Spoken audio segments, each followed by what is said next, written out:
ये किडनैपिंग नहीं थी, क्योंकि अगर ऐसा होता तो वो लोग राहा को छोड़कर ना जाते। वो उसे मारना चाहते थे, लेकिन क्यों?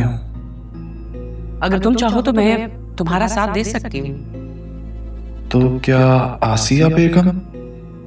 लेकिन नहीं, वो ऐसा क्यों, बल्कि कैसे कर सकती हैं?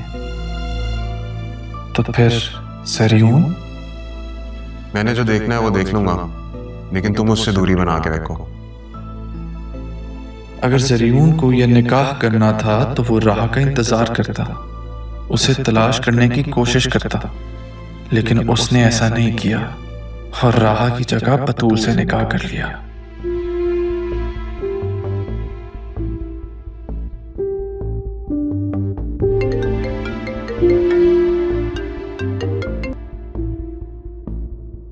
हाँ जुबैर, क्या रिपोर्ट है? जी सर, मैं मालूमात कर रहा हूँ। पूछना ये था कि एफआईआर करवानी है कि नहीं? नहीं, ये फैमिली मैटर है, खबर बिल्कुल बाहर नहीं जानी चाहिए। अगर कोई एफआईआर के लिए आए तो मुझे लाजमी बताना। ठीक है सर, मैं समझ गया। अच्छा सुनो, वो दोनों लड़कों की क्या रिपोर्ट है? वो खबर दे रहे हैं कि नहीं? मोस्ट प्रोबेबली कल तक हमें रिपोर्ट मिल जाएंगी। मैंने हाई अथॉरिटीज को अलर्ट कर दिया है, लेकिन हमें एक्शन फौरी लेना होगा, अदरवाइज उन दोनों लड़कों की जान को खतरा भी हो सकता है। उन्हें कहना कि वहां से निकलने की कोशिश मत करना, हम उन्हें सबके साथ गिरफ्तार करेंगे, वरना ये बात की दुश्मनी हम जिम्मेदार नहीं होंगे उसके। ठीक है सर, आप ऐसा करें कि आप डीसी साहब को रेड के लिए इतला दे दें, बाकी इंतजामात मैंने कर लिए हैं।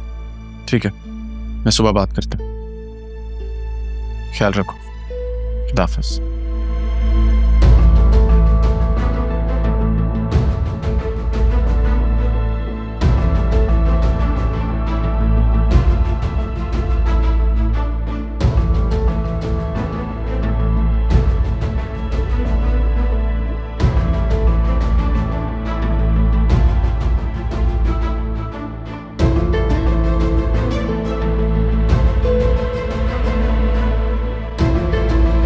हेलो, एक काम बोला था वो तो तुमसे हुआ नहीं, मगर बातें बड़ी बड़ी करवा ले बंदा।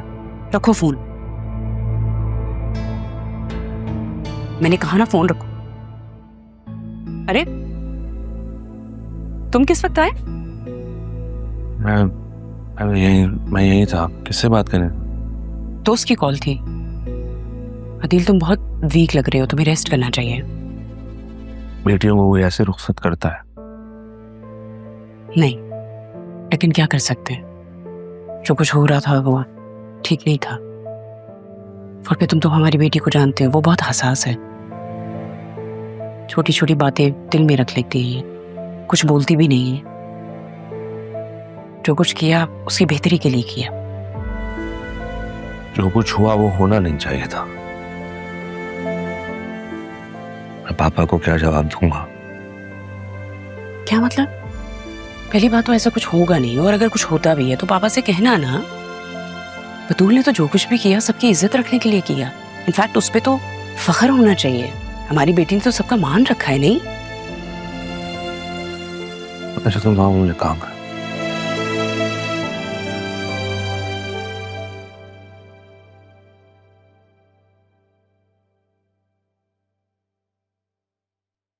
सर, बाहर कोई बंदा आपके नाम का पार्सल लेके गया है।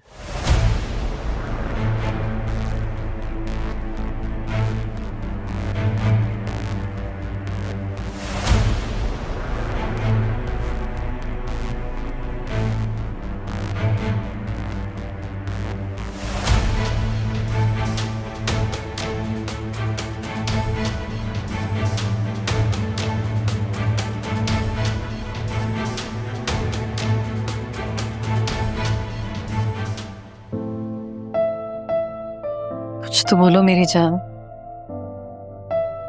ऐसे खामोश रहोगी तो सब लोग तुम्हें ही मुजरिम समझेंगे। तुमने कुछ खाया भी नहीं है ना? चलो शाबाश, उठो, मैं कुछ खाने को लेकर आती है। नहीं, भूख नहीं है मुझे, और मैं तो अब जिस चीज से गुजरी हूँ उसके बाद मुझे ऐसा लग रहा है कि मैं हर चीज से गुजर सकती हूँ। ये भूख तो मेरे लिए कुछ नहीं है।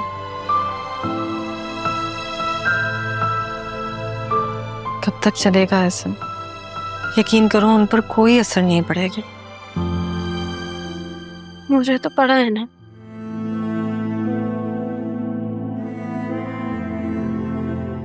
इन लोगों ने बड़ा किया है मुझे, और मुझे आज ऐसा लगा कि मेरा कोई नहीं। अगर नाना जान होते ना तो वो मेरे साथ ऐसा नहीं होने देते। सही है कि वो नहीं है, वरना एक के बाद दूसरा सितम कैसे सहते हैं। कौन सा सितम, कैसा सितम? मैं निकाह से भागी नहीं थी, मैंने तो आप लोगों की बात मान ली थी ना। हाँ मैं जानती हूँ तुमने बात मान ली थी, लेकिन उससे पहले तुम्हारी आंखों ने जो अरमान के लिए ख्वाब देखे थे वो शायद आसिया देख चुकी थी, इसीलिए तो वो इतने यकीन से कैसे मैंने आपकी, नाना जान, मामू की, आप सबकी बात मान ली थी। और आप लोग मुझसे क्या चाहते हैं? क्या गलती है मेरी? कसूर क्या है मेरा? आ रही थी ना मैं घर, मुझे नहीं पता था ना वो लोग कौन है। बस इतनी सी गलती है कि अरमान की आखिरी ख्वाहिश को मैं अपनी आखिरी ख्वाहिश समझ के बस उससे आखिरी दफा मिलना चाहती थी। या फिर ये गलती है कि जब मैंने आंखें खोली तो अरमान मेरे सामने था। समझाया था ना मैंने तुम्हें कि मोहब्बत से दूर रहने की कोशिश करो। अगर मेरी तरह ख्वाब देखने की आदी होगी तो जिंदगी बहुत मुश्किल हो जाएगी। नहीं देखे मैंने ख्वाब। नूर और अरमान के बीच में कोई वादे, कोई दावे, कुछ नहीं था। मेरी बात गौर से सुनो, अगर तुम यूं मुंह छुपाकर बैठी रही तो सब लोग तुम्हें ही मुजरिम समझेंगे, इसलिए प्लीज संभालो खुद को, सबको फेस करो, वरना जो साल मैंने तुमसे दूर रह के गुजारे कहीं वो तुम तक सफर ना कर जाए। और शायद अदील ठीक ही कहता है, मेरी बदनसीबी शायद तुम तक। ऐसी कोई बात नहीं है, ना ही आपकी बदनसीबी ना ही मेरी। शायद किस्मत में यही लिखा था हमारे लिए। जिसने भी किया ना ये सब कुछ तुम्हारे साथ, वो तुम्हें टूटा हुआ देखना चाहते हैं, मगर तुमने हिम्मत नहीं हारनी, दुनिया का डट कर सामना करना है।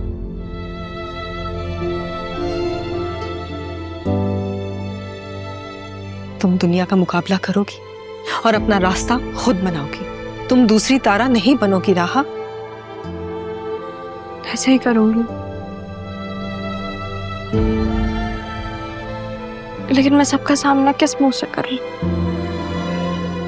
आपको नहीं पता मेरे ऊपर क्या गुजर रही है, मेरे पास कुछ नहीं है। इसका मतलब है कि आसिया ठीक कह रही थी कि अरमान के घमंड ने हमें कहीं मुंह दिखाने के काबिल नहीं छोड़ा।